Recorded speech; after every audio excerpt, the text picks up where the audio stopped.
Ave María Purísima, sin pecado concebida. Capítulo 178. Los 10 leprosos de Efraín. Escrito el 29 de agosto de 1946. Y cifrado en Lucas 17, del 11 al 19. Van siempre entre montes y montes bastante abruptos, por ciertos senderos por donde no pueden pasar carruajes, sino solo hombres a pie o sobre cabalgaduras que son unos asnos robustos de montaña, más altos y más fuertes que los de las zonas menos escabrosas. Voy a hacer notar algo que tal vez pueda parecer inútil, pero no importa, yo quiero hacerlo. Tanto en el vestir como en muchas otras cosas, Samaria se diferencia de otros lugares. Una de ellas es la abundancia de perros, que no se ve en otras partes y que me llama la atención, como me la llamó la presencia de cerdos en la Decápolis. Tal vez haya muchos perros porque en Samaria hay muchos pastores y habrá muchos lobos en estos montes intransitables. Otras de las causas en que en Samaria generalmente los pastores están solos, al máximo con un muchacho, apacentando su propio rebaño, mientras que en otras partes hay más pastores que cuidan de grandes rebaños, propiedad de algún rico. El hecho es que cada pastor tiene su perro, o más perros, según el número de las ovejas. Otra característica la forman estos asnos, que son tan altos como un caballo y robustos, hechos para escalar estos montes con una carga sobre los lomos. Y aun cuando sea de leña, bajan lo mismo por estos maravillosos bosques cubiertos de árboles centenarios. Otra particularidad es la conducta de los habitantes que, sin ser pecadores, como los tenían los judíos y galileos, son abiertos y francos, sin gazmoñerías, sin todas esas cosas que tienen los demás. Además son hospitalarios. Esto que compruebo me hace pensar que la intención de la parábola del buen samaritano fue no solo para hacer resaltar que el bueno y el malo existen por todas partes, en todos los lugares y en todas las razas, y que aún puede haber rectos de corazón entre los herejes, sino sobre todo para hacer resaltar las buenas costumbres de los samaritanos para con los necesitados. Se han quedado con el Pentateuco, pues oigo que hablan solo de él y de ningún otro libro sagrado, pero lo practican, por lo menos para con el prójimo. Mucho mejor lo practican que los otros con sus 613 preceptos. Los apóstoles hablan con el Maestro y pese a que sean incorregiblemente israelitas, deben reconocer y alabar el espíritu que han encontrado en los habitantes de Siquén, los cuales, lo colijo por las conversaciones que oigo, invitaron a Jesús a que se quedase con ellos. ¿Oíste?, dice Pedro, ¿cómo aseguraron que conocen el odio de los judíos? Y dijeron, a nosotros los samaritanos por lo que somos y por lo que fuimos nos odian, pero a ti mucho más. Su odio no tiene límites. Y qué bien dijo ese viejo. En el fondo es justo que así sea, porque tú no eres un hombre, sino el Mesías, el Salvador del mundo, y por lo tanto el Hijo de Dios, porque solo un Dios puede salvar al mundo corrompido.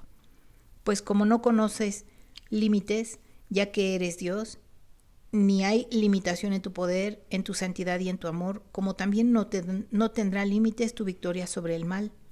Así también es natural que el mal y el odio, que son iguales entre sí, no conozcan límites contra ti. Realmente dijo la verdad, y esto explica muchas cosas, dice Zelote. ¿Qué cosas explica según tú?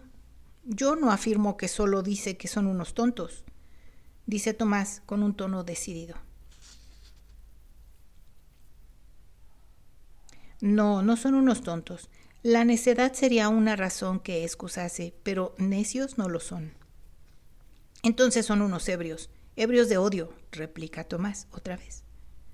Ni siquiera eso. La embriaguez termina después de que pasó. En cambio, esta rabia no cede. ¿Y qué si se ha dejado echar encima? Tan grande es que ya debería haberse acabado. Amigos, todavía no ha llegado ni a su mitad, dice Jesús calmadamente, como si la mitad del odio no fuese su tormento. ¿Aún no? Pero si jamás te dejan en paz.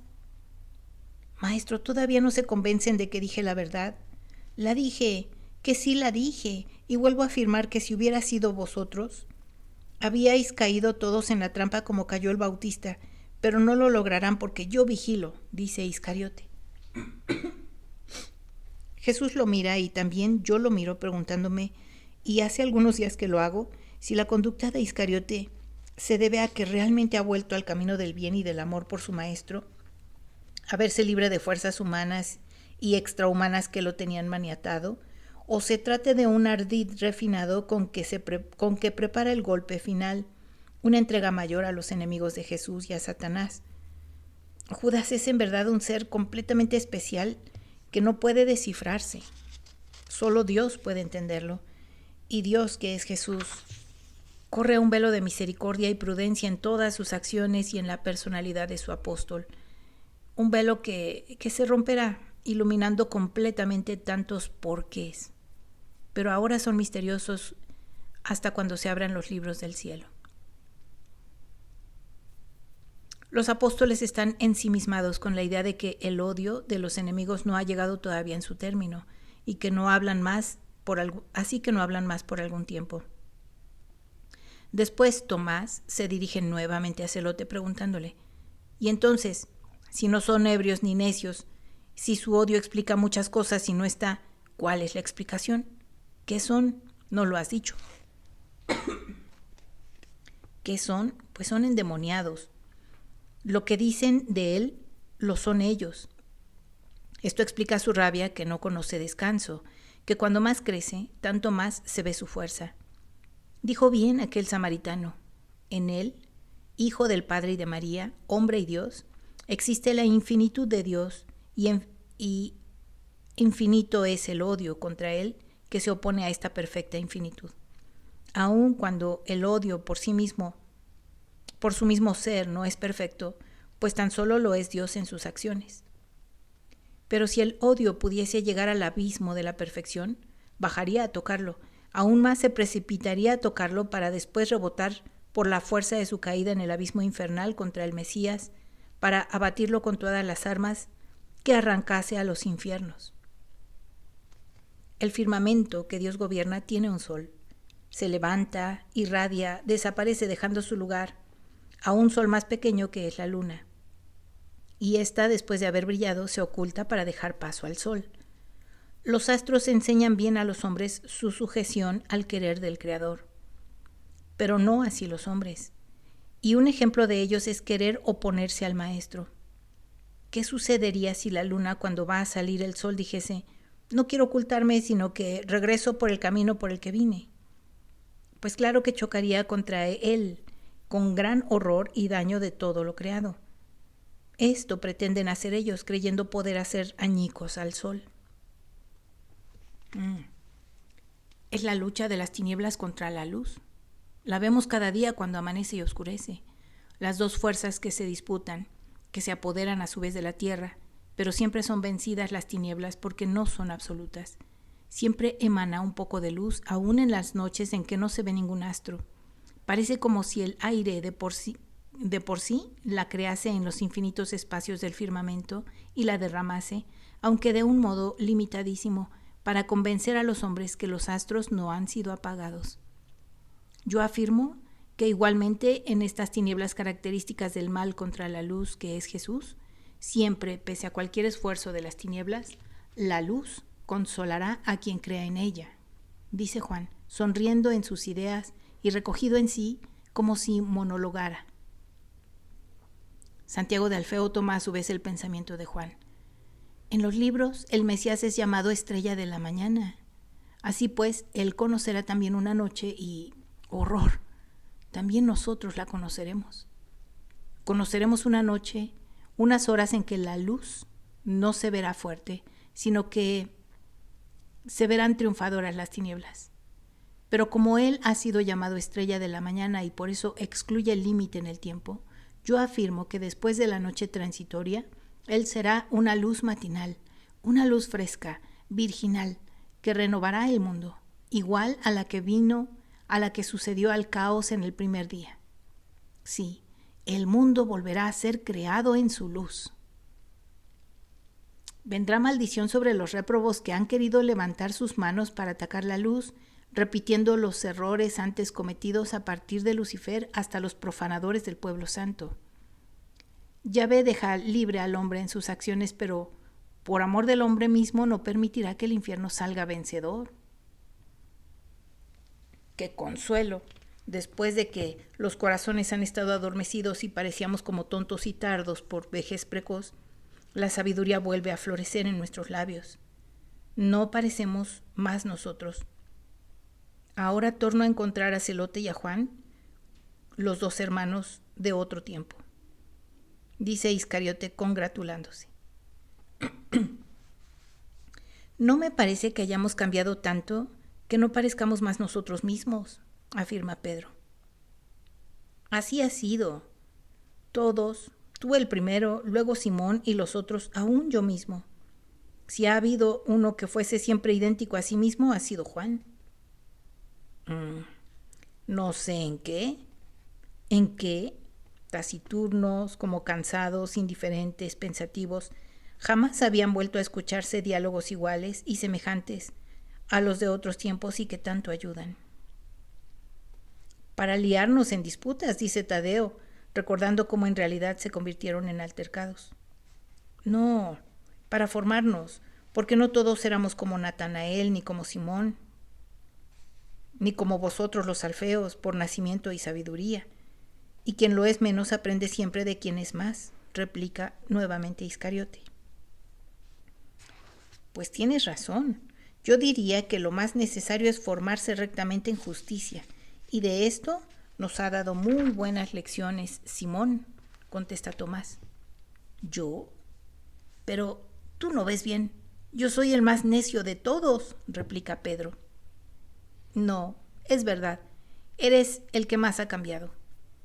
En esto tiene razón Judas de Queriot. No existe casi en ti aquel Simón que conocí cuando vine a vosotros y que, perdóname, lo fuiste por mucho tiempo. A partir de las enseñas en que volví a encontrarte, no has hecho más que ir transformándote. Ahora eres, y voy a decirlo, más paternal y al mismo tiempo más austero. Compadeces a todos tus pobres hermanos, mientras que antes, y se nota, por lo menos yo lo veo, lo que te cuesta. Y nunca como ahora en que hablas y reprendes menos y nos infundes más respeto. Sí, Tomás tiene razón. Has cambiado mucho, aseguran varios. Bueno, vosotros lo aseguráis, contesta Pedro levantando los hombros, y luego añade, tan solo el juicio del maestro puede ser atinado, pero no quiero preguntárselo. Él conoce mi debilidad y sabe que una alabanza mal proferida podría dañar mi corazón. Por esto no me alabaría y lo hace bien. Y comprendo cada vez mejor su corazón y su sistema y veo que están en lo recto. Pues porque tienes un corazón recto y porque siempre amas más. Quien te hace ver y comprender es tu amor por mí, tu maestro, el verdadero y más grande maestro que te hace comprender a tu maestro. Es el amor. Dice Jesús que hasta esos momentos había escuchado y había estado callado. Creo que puede contribuir también el dolor que llevo dentro. ¿Dolor? ¿De qué? Preguntan algunos. Pues por muchas cosas que vienen a resumirse en una sola. Pues lo que sufre el maestro y el pensamiento de lo que sufrirá. No se puede ser tan distraído como en los primeros días, tan distraído como los niños que no entienden. Ahora que se sabe que los hombres pueden ser capaces y de lo que los hombres pueden ser capaces y de cómo se debe sufrir para salvarlos. Ay, todo lo que creíamos fácil en los primeros días, creíamos que bastaba con presentarnos para que todos acudiesen a nuestro lado y creíamos que conquistar Israel y el mundo era como arrojar la red en lugar abundante de peces. Pobres de nosotros. Me imagino que si no logra él hacer una buena presa, nosotros no haremos ninguna. Y pienso que ellos son malos y que lo hacen sufrir. Y creo que esto sea el motivo de que hayamos cambiado en general. Tienes razón. Por mi parte así es, dice Zelote. Sí, por la mía también, van diciendo otros. Yo estaba muy intranquilo y por eso traté de tener ayudas buenas. Pero me traicionaron y vosotros me habéis comprendido. Yo no los comprendí. Yo creía que fueseis así por cansancio del espíritu, por desconfianza, por desilusión. Nunca he esperado glorias humanas y por esto no he sufrido ninguna desilusión, le contesta Zelote a Judas Iscariote. Pues mi hermano y yo queríamos ser victoriosos, pero para su gloria. Lo hemos seguido al principio más bien por amor de familia que por el de discípulos. Desde pequeños lo hemos seguido. Él era el menor de nosotros en edad, de nosotros los hermanos, pero siempre superior a nosotros, dice Santiago con su admiración ilimitada por Jesús. Santiago el menor. Sí, tenemos un dolor. Si tenemos un dolor es que no todos los de la familia lo amamos en el espíritu y con el espíritu, pero no somos los únicos en Israel en amarlo mal, comenta Tadeo. Judas Iscariote lo mira y tal vez hubiera hablado, pero lo distrae un grito que llega de un montecillo que domina el poblado que van costeando, tratando de encontrar el camino. ¡Jesús! ¡Rabí! ¡Jesús! Hijo de David y Señor nuestro, ten piedad de nosotros. Leprosos. Vámonos, maestro, si no la gente acudirá y hará que nos quedemos en sus casas, protestan los apóstoles. Pero los leprosos, que tienen la ventaja de estar arriba del sendero y por lo menos unos 500 metros distantes de la población, bajan cojeando, veloces, hacia Jesús, repitiendo su súplica.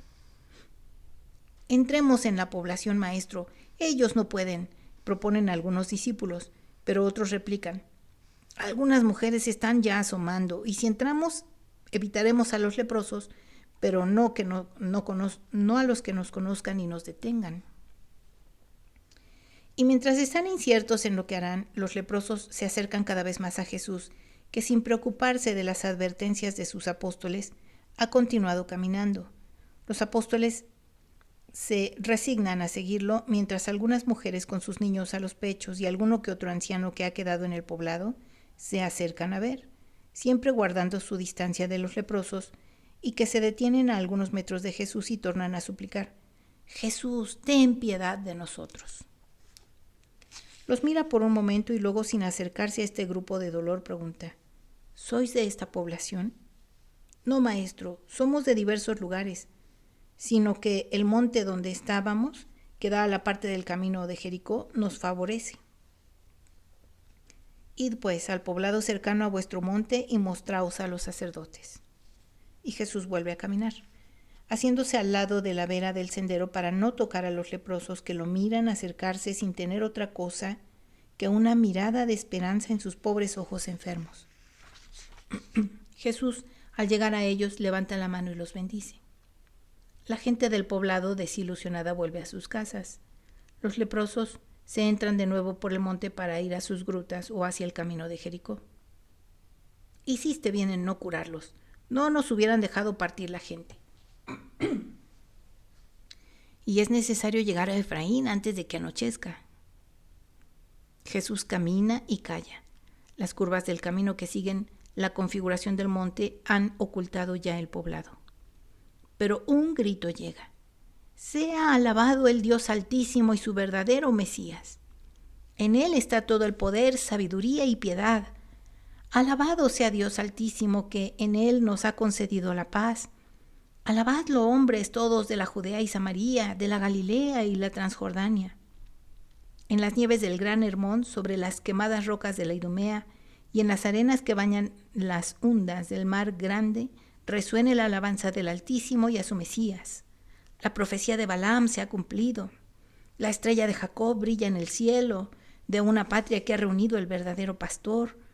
Ved que las promesas hechas a los patriarcas se han realizado.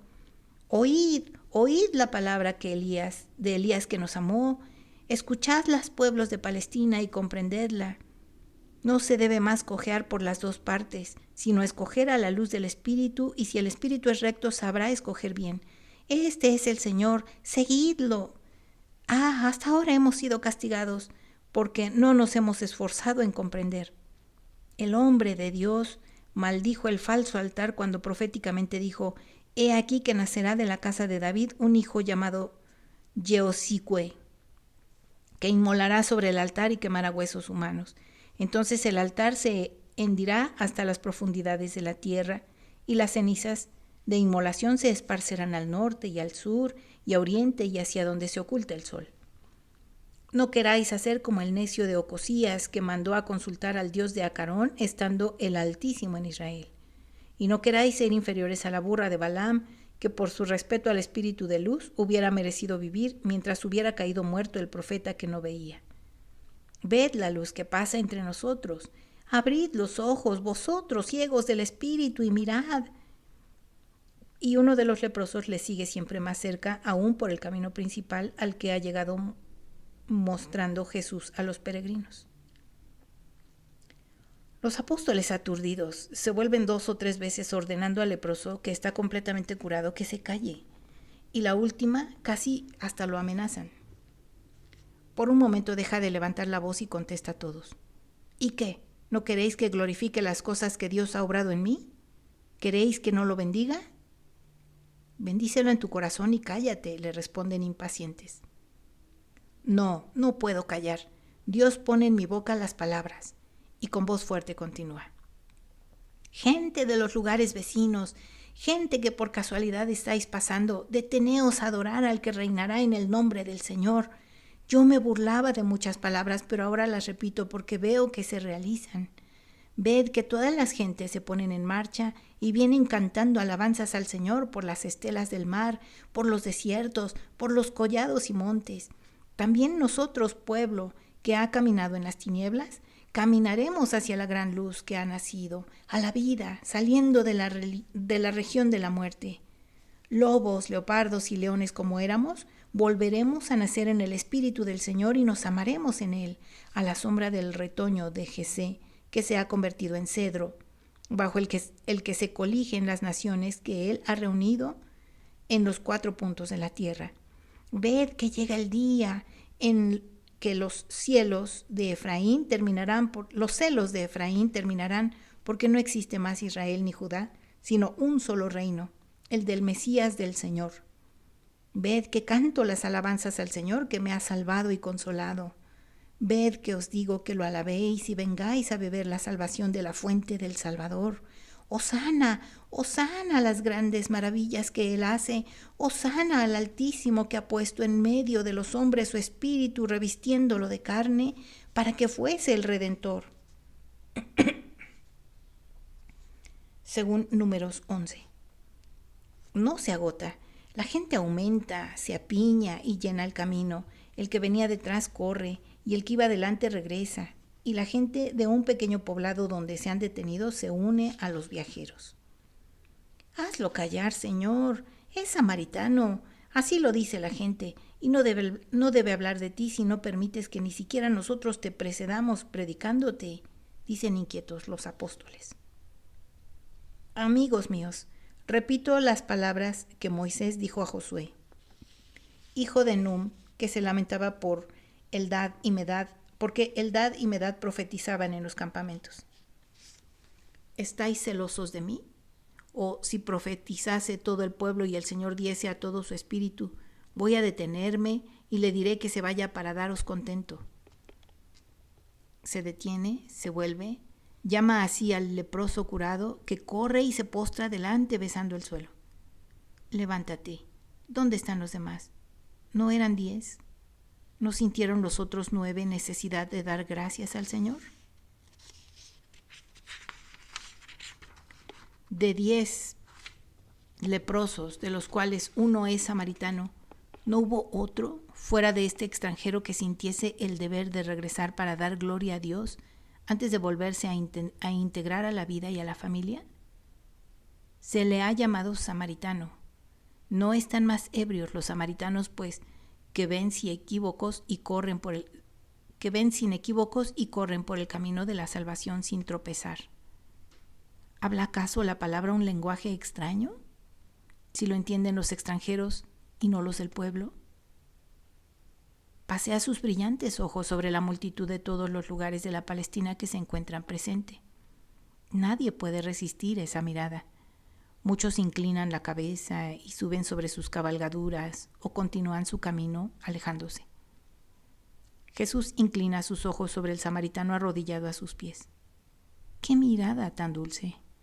Levanta la mano que tenía caída y a manera de bendición dice, levántate y vete. Tu fe ha hecho más prodigios en tu corazón que en tu cuerpo. Continúa en la luz de Dios. Vete. El hombre besa de nuevo el suelo y antes de levantarse suplica: Dame un nombre, Señor, un nombre nuevo, porque todo es nuevo en mí y para siempre. ¿En qué región nos encontramos? En la de Efraín. Llámate pues Efrén de hoy en adelante, porque 2 veces la vida te ha dado la vida. Vete. De hecho, Efrén significa literalmente doble fruto. El hombre se levanta y se va. La gente del lugar y algunos peregrinos quisieran que Jesús se quedara, pero él los somete con su mirada, que no es severa, antes bien es muy dulce, pero que de ella deberá brotar una gran fuerza, porque nadie insiste en detenerle. Jesús deja el camino sin entrar en el pobladucho, atraviesa un campo y luego un riachuelo, un sendero y sube por el collado oriental, lleno de árboles, y se interna con los suyos diciendo: Para no perdernos, seguiremos el camino, pero sin salir del bosque. Después de aquella curva, el camino sigue este monte. Encontraremos alguna cueva para dormir y al amanecer habremos pasado ya Efraín. El Señor te bendiga y te guarde, haga brillar su rostro sobre ti y te conceda su gracia. El Señor vuelva su rostro hacia ti y te conceda su paz.